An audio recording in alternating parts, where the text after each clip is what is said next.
We have new information tonight about the reason behind the firing of Michigan football coach Sherrone Moore and what kind of legal consequences he is facing. Butter knife and scissors, there were these reports that he attacked her, or he was threatening to attack her, and he didn't. He threatened to attack himself and make her watch to this. What do you think? It's not as nefarious as we thought, Brian, but still, he's in big trouble. Yeah, it's a terrible fall from grace, but if you look at it from a strictly legal perspective, prosecutors got to prove two elements for the home invasion: an unlawful entry, that means he either broke in or he went in, even if she didn't give permission. Like the door's unlocked, I think it was unlocked here. But the second one's the big one. Prosecutors got to prove that he intended on committing a crime inside her apartment. Right. And what you just said proves that he didn't really intend on committing a crime or harming her. He was threatening to kill himself. So there's really no evidence as it stands that he was going to, for example, go in and steal something or choke her or harm her. So yeah, that's going to be a tough charge to stand. It really is. And Chanley Painter, I want to put these charges back up on the screen. You might have had them in your piece, but put these up if you would for me, Kevin, because so it's home invasion in the third degree. You've got stalking, which is a misdemeanor, breaking and entering, another misdemeanor. It doesn't really appear like he's going to do jail time here. Chanley, right. What do you make of what's happening here?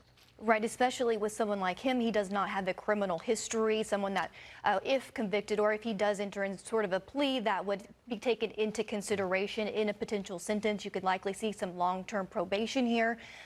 Strict conditions as he is already on, such as no contact with the victim, as well as an ankle monitor or some sort of monitoring system or checking in with probation. Yeah. Mental health seems to be a big concern, not only for prosecutors, but his defense attorney also brought that up. So that's probably going to be a big factor in his case moving forward. Yeah, I really think the bottom line here is it's going to be a very long time before Sherrone Moore coaches football again. That's his livelihood. That's the really sad part about all of this for him. Meantime, moving on to the Brian Walshe verdict, still awaiting. The jury deliberated today, sent them home until Monday. He's admitted that he got rid, Brian Claypool, of his wife's body, right? The body was dismembered and got rid of, and then put this on the screen because here's the search list that he did on the Google search thing, right? It's kind of amazing. You've got, how long before the body starts to smell? Can identification be made on partial human remains? It kind of goes on there. It's interesting because here is the defense attorney talking about these very searches. Watch.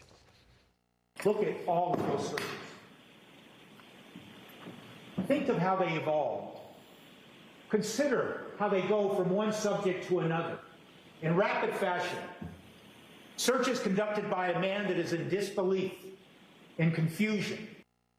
So he admitted, yeah, I tried to get rid of the body, but they didn't really prove the murder. So what do you think about this? I don't know, Trace. I mean, you can prove a murder through circumstantial evidence, too. I mean, on TV, we always like to see, there was the hatchet that he used to kill the person, and the DNA's on the hatchet, right?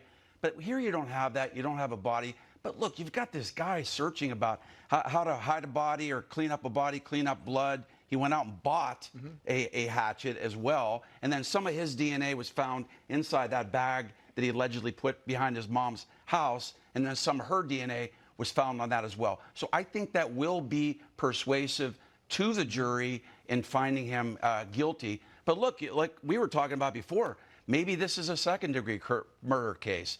Maybe they can't prove the premeditation. Yeah, maybe it was a crime of passion or whatever. But it is kind of interesting because the timeline, Chanley, you look at this, and if he was searching these things the night before she was killed, well, then he's toast. But here's the other thing. The prosecutor makes a very strong point, saying the following here. Watch.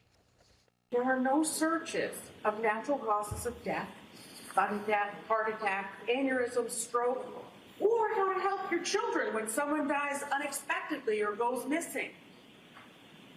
The defendant was not sad. Look at his demeanor in the surveillance videos. He's cool and calculating. He's calm. He had a plan. Yeah, I mean, it is kind of incriminating, Chanley, when you wake up and your wife's dead and the first thing you think about is trying to get rid of the body. That's right. The first response is not to try to call for help. Call 911, ask the neighbors for help.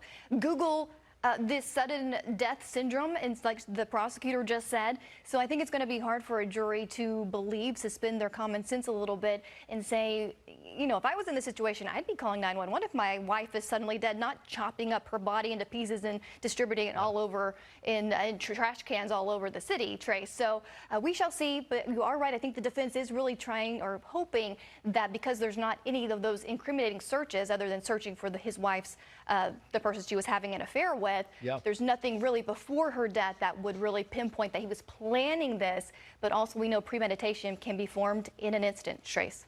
Bingo. Chandler Painter, Brian Claypool, thank you both.